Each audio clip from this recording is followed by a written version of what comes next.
This is Monkey World, the largest ape and monkey rescue centre on the planet. With every animal comes a story. Some funny, some shocking. Dramas great and small. Today on Monkey Life, it's time for baby woolly monkey Julio to leave his life living with humans. Tomorrow night, we've decided, is the first night for the rest of his life that he will hopefully stay the night with woolly monkeys. And there's a shocking exit from the park for a capuchin monkey family. 18 months after their rescue, a court order means they have to leave.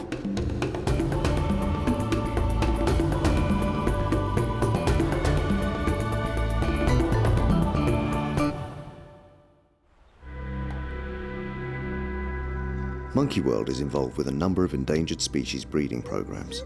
So far, 11 babies have been born as a result of them. Unfortunately, 4 were rejected by their mothers, so they had to be hand-reared by the primate care staff. Turn around like this.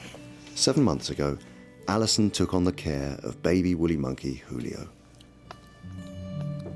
For the past 2 months, he's been introduced slowly during the day to his family in the woolly monkey house. In the evenings, he goes home with Alison or Mike. They have to make sure that while he's still so small, he's getting exactly the right nutrients he needs to grow properly. But tonight will be his last living with humans before he joins his woolly monkey family for good. You can see he's sort of quite grown up. It's actually going to be his 210th day tomorrow, which makes it his 7-month-old birthday. He's physically big enough. He's feeding himself now very well. And he's getting on so well with the other woolly monkeys that it's time that he stays with them, really.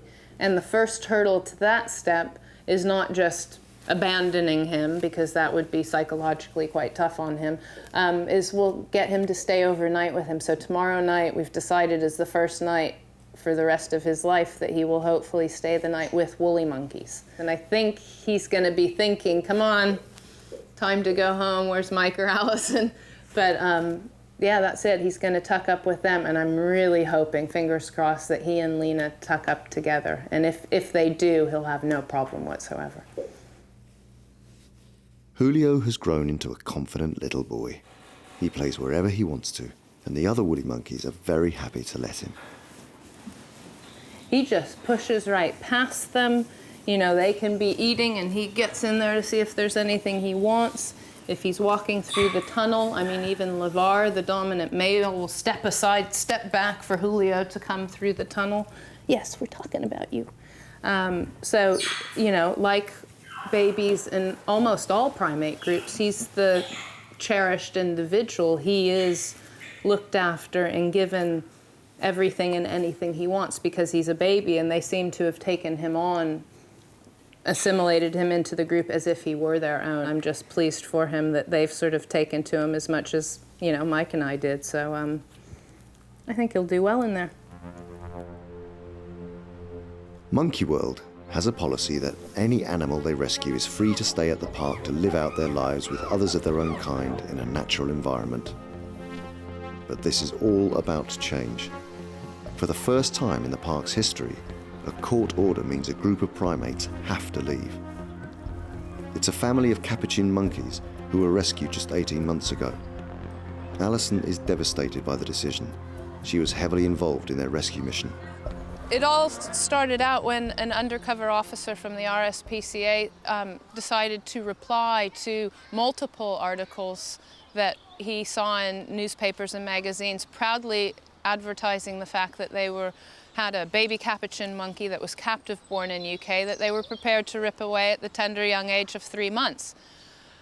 They asked Jim's and my opinion on this. We gave them that, and the RSPCA decided to proceed with an undercover operation to actually offer to buy the baby monkey and to set up a sting situation where the baby was actually brought to them and sold to them.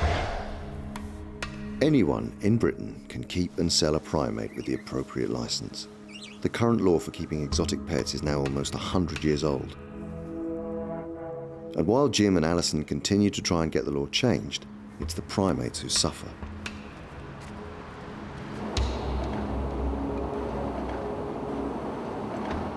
we've been asked to meet with them on the motorway near Chippenham to meet an animal dealer, a guy who's been breeding capuchin monkeys for sale and selling them for as much as 3,500 pounds. That's like $7,000. He's taking away a baby capuchin from its mom, which is how he sells them. And the RSPCA agrees with us that that is cruel, and the one thing you can do in this country is if somebody commits an act of unnecessary cruelty to an animal, that's illegal. Well, we've just pulled into the service station where the meeting's meant to happen, and now we're just sort of waiting. It's really sort of the tense time because you don't know what's going to happen. Is the guy going to actually show up? So is he going to come? Will he have the monkey? Will we actually be able to get the baby off of him before he freaks out and runs off? I don't know. So we're all actually staked out here in the car park waiting for this guy to show up and not knowing really what to expect. Bit tense. 10 minutes later, the dealer arrived. He admitted to having the baby capuchin monkey in his car, and the police confiscated it. The police have actually just arrested the gentleman who's here, and we're just waiting for them to drive away now so that we don't cause a scene out in the middle of the car park here. That's now officially you're in your custody, okay? Okay. The RSPCA needed Alison and vet John Lewis to identify the baby and give a visual health check before they could leave. Chimp, sweet. Tiny little baby. Yeah, let John have a look. There's no physical wounds on her, but there again, you wouldn't necessarily expect that. She's clearly scared. She's got that expression on her face which says, what the hell is going on? But she's quite young, isn't she? She's very young, yeah, without doubt. And if you look at her now, she's clinging on to anything at all. It ought to be a mother, but she's just hanging on to terry cloth or whatever it is in there. There's actually a cuddly toy in the box for her to cling to and stuff, but right now, like John says, she's so freaked out just by everything that it's going to take her a little while to calm down. But this was only half of the story. While the dealer was met by the police, Monkey World's animal manager Jeremy and an RSPCA team in Wales were on the way to the dealer's parents' house. They wanted to see if they could find the baby's mother, as they didn't think mum and baby should be apart. Now the next bit, fingers crossed, is over in Wales. How's Jeremy doing? So, got the baby, now we just need to get mum. Clearly, we've got to get this baby back with his mum. So, first thing is to identify the mum. And if that's, not knowing what we're going into, that could be anything. I mean, if there's only one female, then it's obviously her. If there's a dozen females, then it might not be obvious if one's lactating, if one's got milk. So we're going to have to make some decisions when we get there. Equally, if it's a family group, a small family group, we don't want to split the family group up. So, because we don't know, we've got to be prepared for everything. If that leaves just the father, if he's there, then we'll take the father as well, because it would be cruel to leave one on its own. So the baby will be come back to Monkey World if we're successful, hopefully mom and maybe even dad. If there's any more, they're gonna have to stay. With the baby safely en route to Monkey World, vet John Lewis also made the journey to Wales to join Jeremy and the team in the search for the baby's family.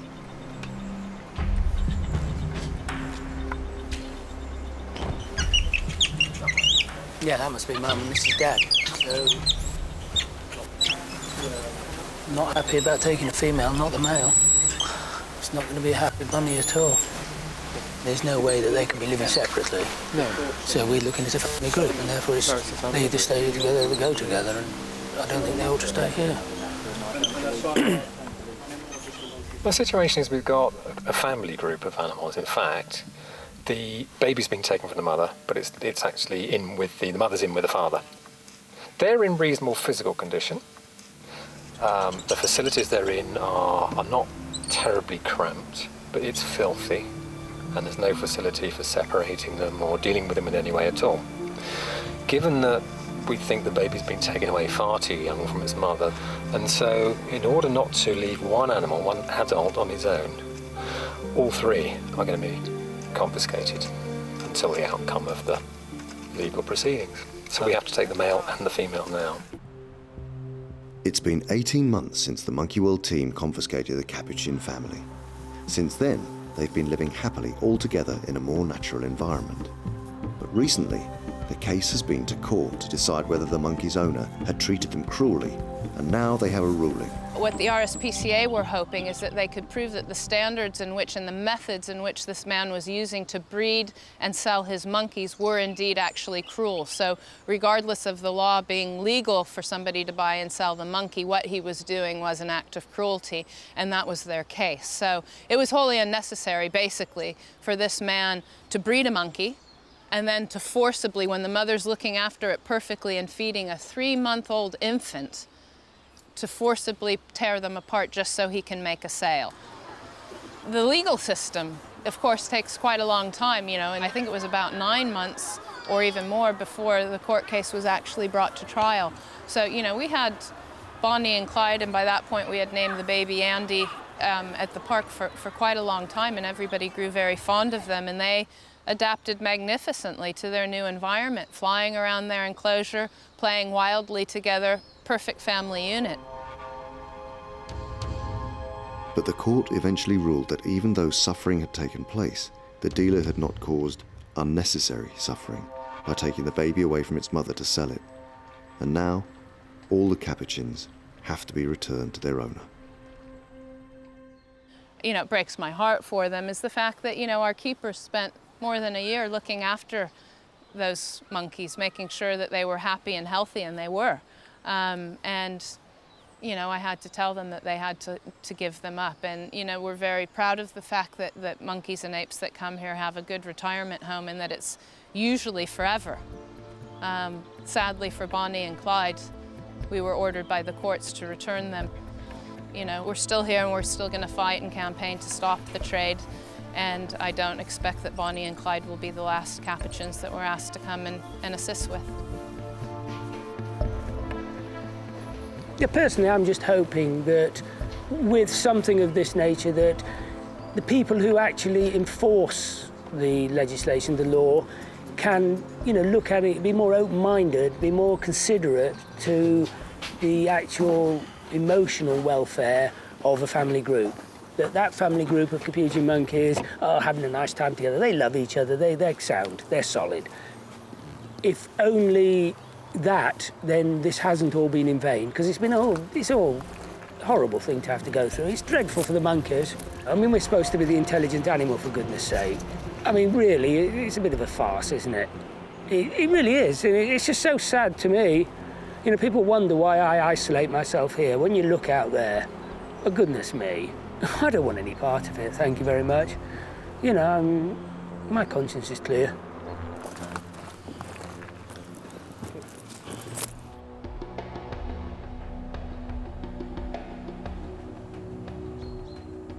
In the main orangutan enclosure, Tuan and his group are busy with 2 puzzle feeders.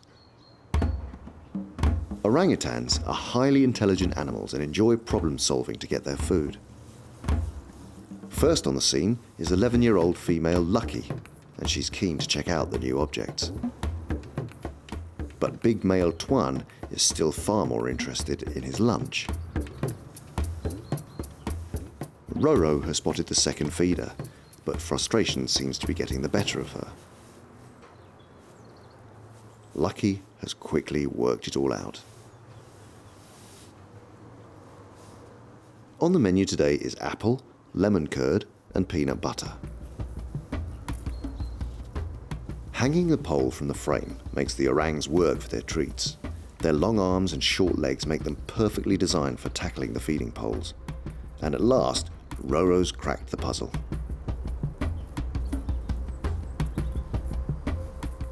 But 22-year-old Tuan can only sit and watch. The girls are dominating the feeder, and he's just too heavy. Female orangutans weigh half as much as the males, which makes them extremely agile when swinging from the flimsy branches in the wild. But with the treats going fast, Tuan is determined not to be left out. He tries an alternative strategy: muscle power and a firm jaw. But it's no good. On the other pole, Lucky uses more successful tactics to get at the prize. With nothing more than a mouthful of splinters, Tuan heads off to join Lucky on her pole.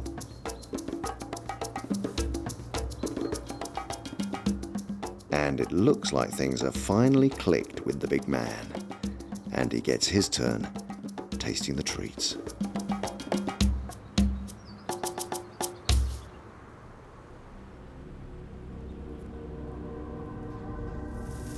Over in Hananya's group, concern is growing for one of the female chimps, 10-year-old Jolene. She's been unwell for a couple of weeks, and with a strange collection of symptoms that come and go. And unfortunately, she's just not improving. She's acted very depressed. Some mornings she is quite slow. Some mornings there's a bit of stiffness about her. And there's this complication or this range of symptoms where little stiffness, but it seems to come and go. We have flare-ups with the skin where we get all of a sudden swelling, you know, and she's lost hair on her head. We're getting swelling around the eyes, some swelling around the forehead. Now, you know, sometimes around now her ears. It seems like it's progressing. She's been given a range of treatments already. But right now, she's in the middle of a real bout of whatever this is. It's not nice for her, but she is having a problem right now. John and Mike are here right now, and now's the time to find out. John, you see the difference in her now, don't you, than when you were last here? It's pretty dramatic. When I last saw her, Jim, she had no swelling, and it was just really was a case of telling me, well, you should have seen her last week. And now she's got obvious swelling. I've got something to work with. I've got something to biopsy. We've got an animal that's actually in the throes of some kind of clinical problem, and that's when blood pictures are more likely to show what it is. So, yeah, it's more to work with. Chimps, like many animals, are good at hiding if they're in pain. It's a defense mechanism. The team are worried that Jolene is extremely ill, but she's just not showing it. I don't think she's going to do it. Jolene is darted with anaesthetic, and once she is asleep, a full investigation can take place. John needs blood samples so he can test for infections and organ function. He'll also do a white blood count to test for immune problems.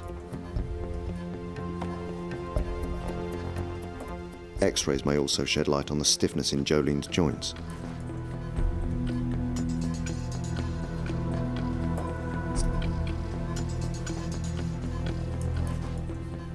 John will also take skin biopsies from the affected areas.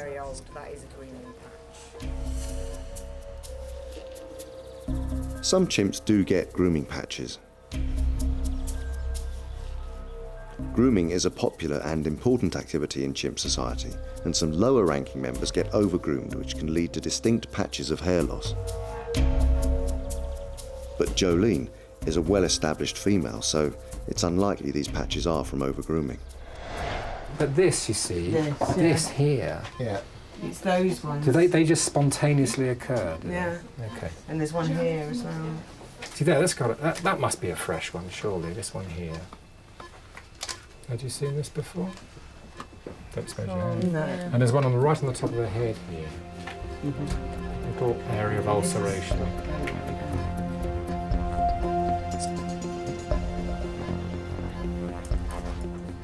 The skin samples are cut away so they can be sent for analysis, but the size of some of the cuts require stitches. The team can be confident Jolene's had a comprehensive battery of tests. Now they'll keep their fingers crossed that the diagnosis is not life-threatening.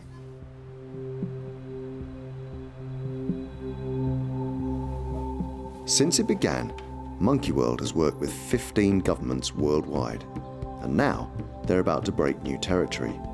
There's a chimpanzee that needs rescuing from Mexico. Bryan is 3 years old. He was stolen from the wild in West Africa and was being trained to be a beach photographer's prop. With the help of Jim, Alison, and animal conservationist Gloria Fraser, the authorities confiscated him. He's now safely living at an ecological park until he can come to Monkey World. It's been a year since the mission to rescue Bryan began, and it hasn't been easy. Firstly, nature intervened when Hurricane Wilma hit Cancun. It took several weeks before anyone could confirm that Bryan survived the storm. But since then, official paperwork and transatlantic bureaucracy has been a much bigger obstacle. Gloria, it's Jim. You have all the paperwork for Bryan. You need a letter from us? Yes. I don't understand why, but the law in Mexico is very difficult sometimes to understand. We'll send you an email today. But every time you go there, they want something different. Will that be the final letter? That, who knows? We found ourselves in a position where the British government, trying to do their job, asked so many questions of another government. You know, it became the long, lengthy list that what would happen is where you thought you were going to get them quickly, you see it drifted away because there's 10 questions, 20 questions, 30 questions that aren't going to help. And eventually we got so frustrated by all this and so worried about Bryan that we met with the officials in the British government. We met with our MP, Jim Knight, who organized the meeting. And we've come to an agreement.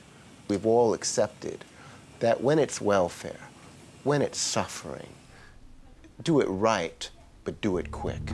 And with arrangements in place, Jeremy can finally begin work on a special travel box to transport Bryan back to Monkey World. Next time, the team make the 5,000-mile journey to Mexico to meet Bryan. Hey, Bryan! Good boy. Come here. That's a good boy you are. And it's not just this chimpanzee that needs their help.